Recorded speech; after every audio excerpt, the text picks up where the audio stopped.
Have you ever stood next to someone who never raised their voice, yet still managed to make you feel small? When we think about toxic friendships, we often picture loud arguments, obvious betrayals, or dramatic exits. But in reality, the most damaging relationships can be quiet. They don't arrive with fireworks or warnings. Sometimes they come disguised as closeness, wrapped in familiar habits, shared memories, and polite check-ins. And because there's no chaos, we second-guess ourselves when something doesn't feel quite right. This video isn't about pointing fingers or casting blame. It's about awareness gently shining a light on a form of emotional erosion that's easy to overlook. A kind of friendship that doesn't explode, but slowly, silently, chips away at your self-trust. Where you start questioning your value not because someone outright insulted you, but because every interaction leaves you just a little more unsure of yourself. Toxicity doesn't always roar. Sometimes it whispers in the form of passive-aggressive jokes, backhanded compliments, or constant comparisons. It makes you feel like you're too sensitive, too ambitious, too much, or maybe not enough. And over time, you start shrinking not in volume, but in belief. The goal here is not to cut people off for every mistake or to paint the world in black and white. It's to recognize the subtle patterns that make you doubt your worth and to remind you that healthy friendships aren't built on quiet discomfort. They're built on mutual respect, support, and the freedom to be your full self. You don't need to wait for someone to turn into a villain before you listen to how you feel. Sometimes a soft no is enough. This video is about giving yourself permission to listen to that quiet discomfort and take it seriously. 2. What is a quiet toxic friendship? A quiet toxic friendship doesn't always come with drama. It doesn't scream, it doesn't slam doors, and it doesn't make headlines. In fact, the very reason it's hard to identify is because it often feels normal, even comforting at times. This kind of relationship is not built around obvious cruelty. It's not about someone being a bad person. It's about how, over time, the dynamic between two people starts to chip away at one person's confidence, sense of clarity, and emotional stability without ever crossing into clear abuse. It's like standing in slow, dripping water. Nothing seems urgent, but over time, you begin to rust from the inside out. A quiet toxic friend doesn't yell at you. Instead, they laugh at your dreams and call it just a joke. They don't tell you you're wrong, that somehow you always feel like you are. You leave conversations unsure of your opinions, questioning your goals, or feeling guilty for setting even the smallest boundary. You'll know this type of friendship not by explosions, but by erosion. A comment here, a silence there. A strange feeling in your gut after they say something that seems supportive, but didn't quite feel like it. Like when you finally share a personal win and they respond with a comparison that suddenly makes you feel small. Or when you say no to something you're not comfortable with, and somehow the entire emotional weight of the conversation shifts onto you like you're the one who's being unreasonable. One of the most common signs, you begin to doubt yourself in ways you didn't before. Your standards start to feel too much. Your needs feel like a burden. Your success feels like it needs to be hidden. Not because they told you to hide it, but because their reactions taught you it's safer to downplay who you are than to shine too brightly around them. Take, for instance, the friend who constantly suggests you're being too picky when it comes to relationships. On the surface, it sounds like helpful advice, but underneath, there's often a subtle message. Lower your expectations. Don't believe you deserve too much. When this becomes a pattern, you don't just question your dating standards, you start to question your worth. Or the friend who always claps for you but never really listens. They offer praise with a smile, but somehow their tone feels hollow. There's this invisible competition that simmers just below the surface. Their words say, "I'm proud of you," but their energy says, "I wish it were me." And even if they never say anything cruel, you leave interactions feeling slightly deflated. What makes these friendships difficult is that they often come from people we care about, people we've shared history with, people who aren't doing anything wrong in a traditional sense. That's why we often defend them to others and to ourselves. Because it feels wrong to label something toxic when it's not loud or violent. But toxicity isn't always about volume. Sometimes it's about how much space you're quietly asked to shrink in order to keep the peace. It's not about blaming someone else for being who they are. It's about recognizing when your peace is being slowly bargained away, one small compromise at a time, and understanding that even the softest of wounds can still leave scars. Quiet toxic friendships don't scream to be seen. They often hide in politeness, in shared laughter, in years of habit. But if you pay attention to how you feel, not just what's being said, you'll start to notice the signs. You don't need an explosion to justify stepping back. Sometimes a steady drip is reason enough. 3. How to recognize the subtle signs of a quiet toxic friendship. Not all friendships fall apart in dramatic ways. Sometimes they slowly dissolve in silence, under the weight of small moments that are hard to explain. And often we stay not because we're blind, but because we're confused. Because the signs aren't loud, but they linger. Because we don't want to seem ungrateful, unreasonable, or too sensitive. But ignoring these subtle red flags doesn't make them disappear. Instead, they start to show up in how we feel about ourselves, not just the relationship. And the truth is, quiet toxicity thrives in this confusion. It hides in gray areas, just gentle enough to doubt, just persistent enough to hurt. One of the earliest signs is this: you find yourself constantly apologizing for how you feel. You hesitate to share your emotions because you fear being told you're overreacting. You edit your sadness, soften your frustrations, or keep your excitement small just so you don't make them uncomfortable. Over time, you learn to question your own emotional landscape. You start to believe that your feelings are a problem to be managed, not a truth to be honored.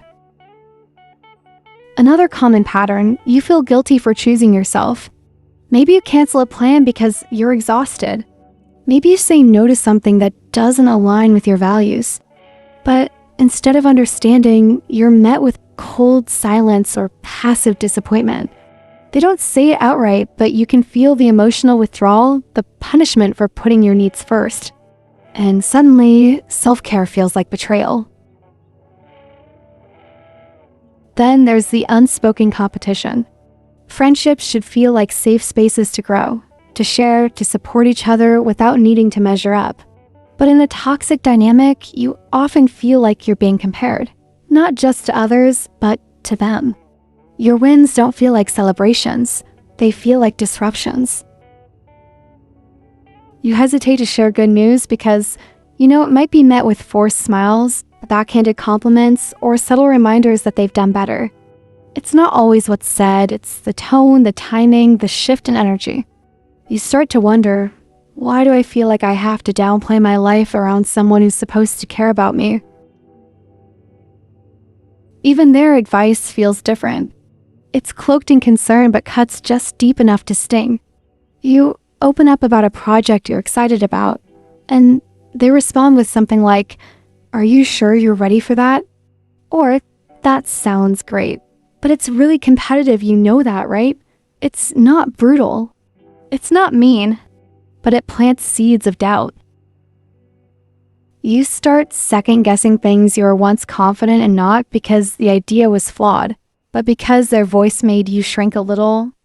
Perhaps the most telling sign is the fatigue that follows the friendship. You feel drained, not because you fought, but because being around them requires emotional effort.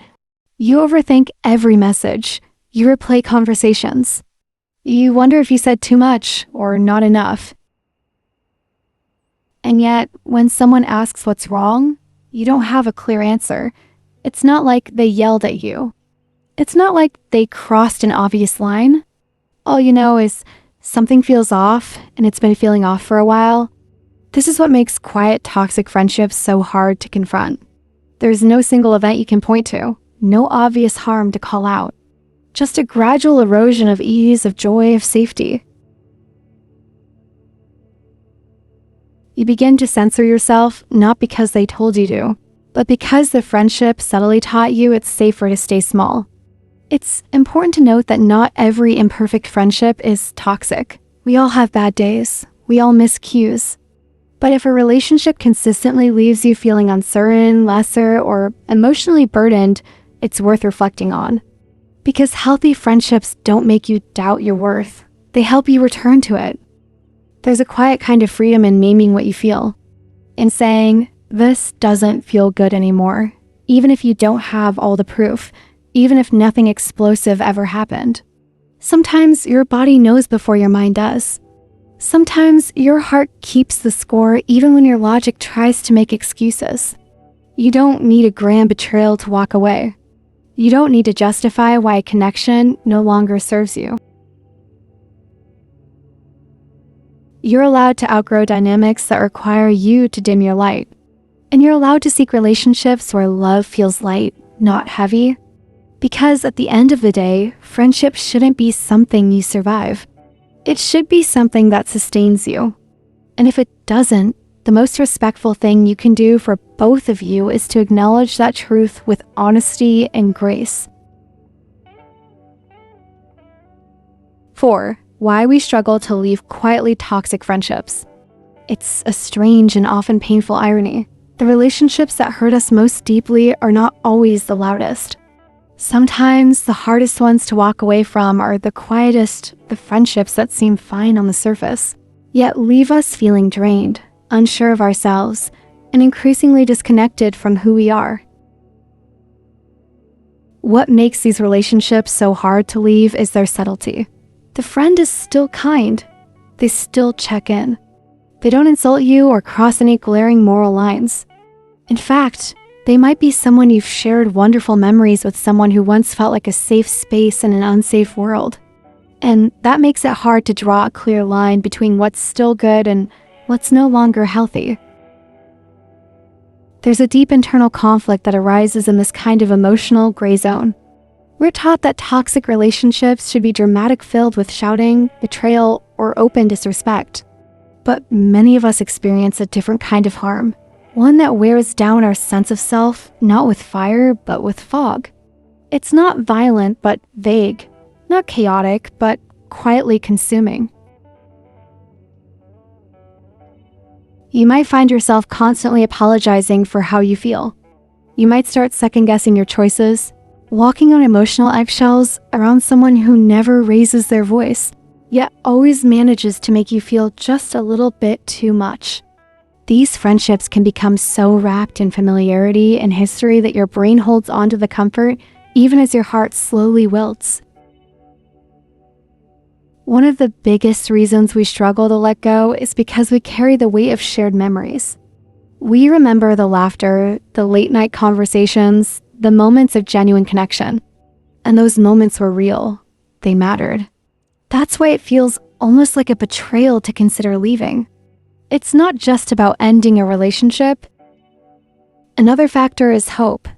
We hope that if we're more patient, more forgiving, or more understanding, things will go back to how they were. We tell ourselves that maybe the change is temporary, or maybe it's our own expectations that are shifting. And in doing so, we sometimes ignore our inner signals. We dismiss our discomfort as overthinking. We silence our instincts because we don't want to be too quick to judge. It's also difficult to leave when the damage isn't visible. There's no dramatic moment to point to, no undeniable betrayal to explain. Just a quiet erosion of self-worth, one subtle moment at a time. And because it doesn't feel bad enough, we feel guilty for even thinking of stepping away. We tell ourselves, it's not that serious, even though something in us feels increasingly uneasy. There's a saying, it's easier to spot a storm than a slow leak. And that captures the essence of these relationships perfectly. We're wired to react to big problems, not lingering doubts. But over time, those doubts accumulate. They affect how we see ourselves, how we make decisions, how we trust our own judgment. And the longer we stay in that uncertainty, the harder it becomes to reconnect with our internal compass. Many people, especially those who value harmony and loyalty, struggle with the fear of being unfair or too sensitive.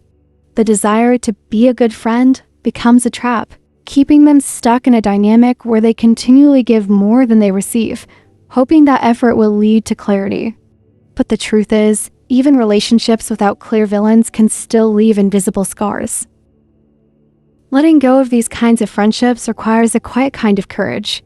It's not the dramatic exit that gets celebrated or understood. It's the quiet decision to choose peace over confusion, to choose self-trust over self-doubt. And that choice often comes without closure, without validation, without anyone saying, yes, you're right to walk away. And perhaps that's the hardest part. We crave confirmation that we're not overreacting. But sometimes, all we have is a quiet knowing inside us. 5. How to walk away without regret. The first step is simple, yet often the hardest to trust. Acknowledge that the feeling of something isn't right is reason enough to reevaluate the friendship. You don't need a dramatic betrayal or a clear-cut reason to begin questioning a relationship.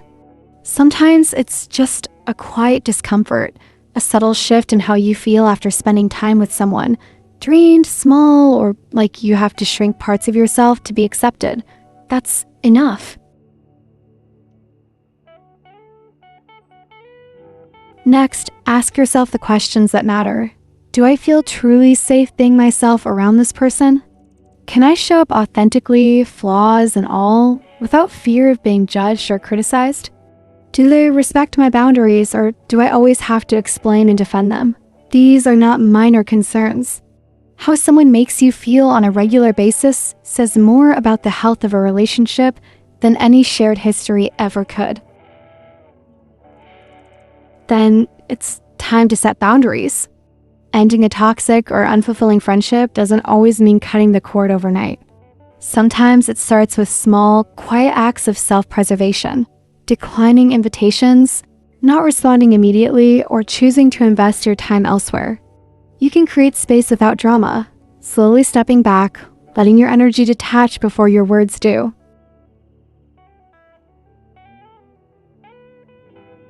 Most importantly, learn the art of letting go without guilt. You don't owe everyone a lifetime seat at your table just because they once sat there. People grow, change, and drift, and that's okay.